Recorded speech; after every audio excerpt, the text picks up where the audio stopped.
Melissa Fleming, welcome to Climate Action Live. Great to be with you, Jeremy. Fantastic. Melissa Fleming, Under Secretary General for Global Communications at the United Nations. Could you tell us about your role at the United Nations and your key objectives?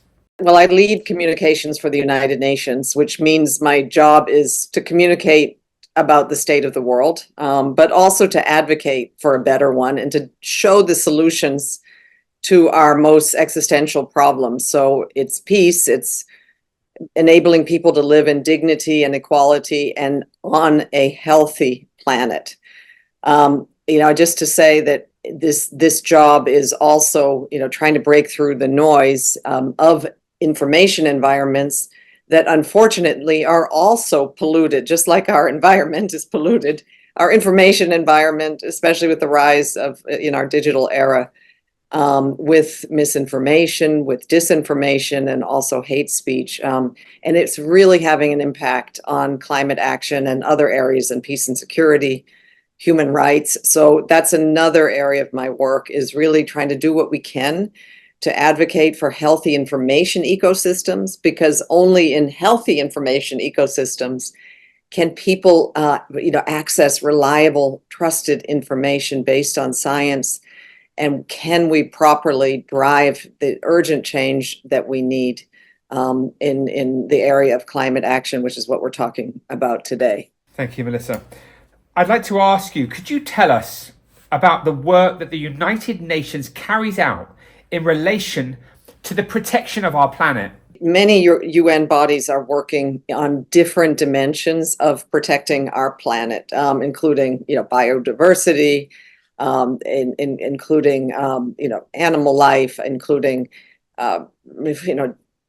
protecting, fighting plastic pollution. But the most consequential for all of us, the most existential challenge that faces humanity is climate change.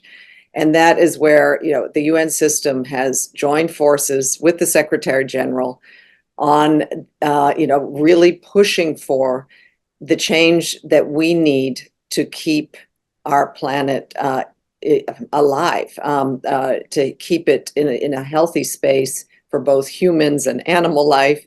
And that is, what is clear is that there are solutions, there is a path, that we just need to keep emissions or cut emissions to the extent that we can keep the 1.5 degree limit that was agreed years ago in Paris in 2019 alive. It's within grasp, but it's edging closer to the point of no return. So we're really calling for urgent action and a dramatic shift away from the dependence on fossil fuels and towards a reliance on renewable energy. And we're really encouraged that we're already seeing that shift. We're seeing that the renewables are booming. We're seeing costs plummeting. We're seeing governments realizing the benefits in cleaner air and in more jobs, but also energy security and an increased access to power. So again, moving from this reliance on fossil fuels to a dependence on clean, renewable energy, that's what we're pushing for as the real, centerpiece to achieving our goal of, keeping our planet safe and healthy for human life. Thank you, Melissa. It's June 2024. What's your assessment of the current situation in relation to our journey of protecting our planet and the people? We believe we have limited time, that we're in the final leg of the race to keep the 1.5 limit alive. I think what is clear, there's been a huge wake-up call around the world, and there are many countries that would like to take climate action, would like to transition, and are missing the essential piece, which is affordable finance. There are many countries who had nothing to do with climate change, who are facing even some of the small island developing countries the risk that their countries might disappear. So there is also an urgent need to invest in mitigation and adaptation while we're transitioning.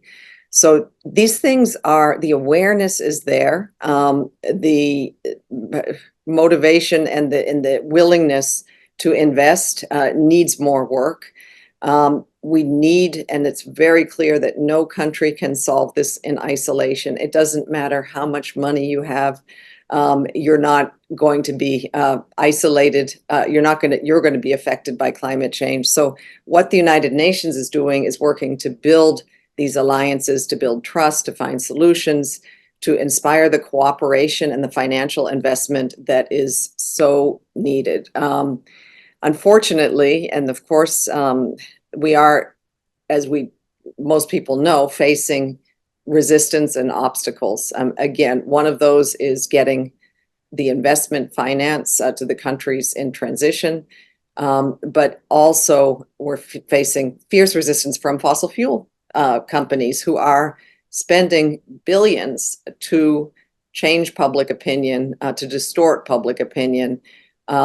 No longer, kind of denying, because nobody believes that everybody understands that climate change exists, but more into what we call the 4Ds, like delayism, deflection, division, doomism. So that people feel like, oh, there's more time, or people feel like, it can be done another day, or that, we're actually doomed, so we might as well just give up.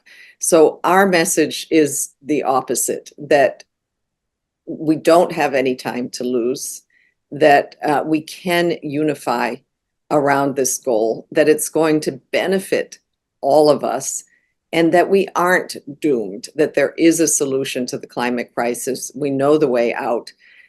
One of the things that we're calling on, which is in my field, and I feel very passionate about, is to do so. Communications are really, really crucial. People need to understand not just the science around climate change, what it takes to overcome this challenge, but also we need to stop earning money off of deception. So we're calling on states to stop and to ban actually advertising, like they did with big tobacco, around fossil fuel. We're calling on media companies not to take fossil fuel ads anymore. We're calling on those working in the advertising industry to perhaps not use your creative talents to design ads for an industry that is polluting our planet, and also for PR companies not to take fossil fuel advertisers as clients. So that's why the Secretary General is calling for an overall ban on fossil fuel advertising. And that is, of course, not going to be the silver bullet, but it is going to help people, us, to bring people along on this renewables revolution that we all need. That's incredible. I really wish you the best, Melissa, with that strategy. It seems like a very good one. I'd like to ask you a phrase: no climate action, no peace. Could you talk to me about what you think when you hear that statement? Well, we have a lot of evidence, from UN colleagues in the field working in fragile environments, that climate change, which is causing, horrific droughts, it's causing, terrible flooding, it's causing, the movements of people, that it is exacerbating peace. It's exacerbating our peace building efforts. And in many cases, it can be the cause of conflict.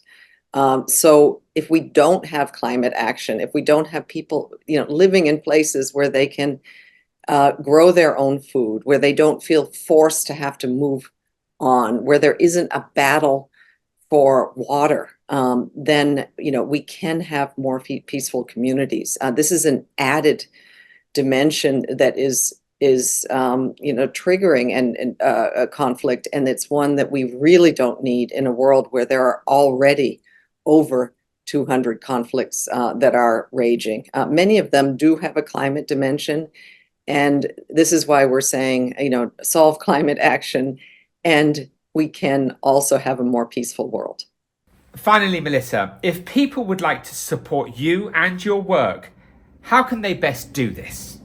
Well, I mean, I think one of the big ways to support climate action is to be informed. So there are many ways to inform oneself, and UN.org has many resources, but we also have an app called Act Now, which allows individuals to sign up to take individual actions. So we believe individual actions are extremely powerful, from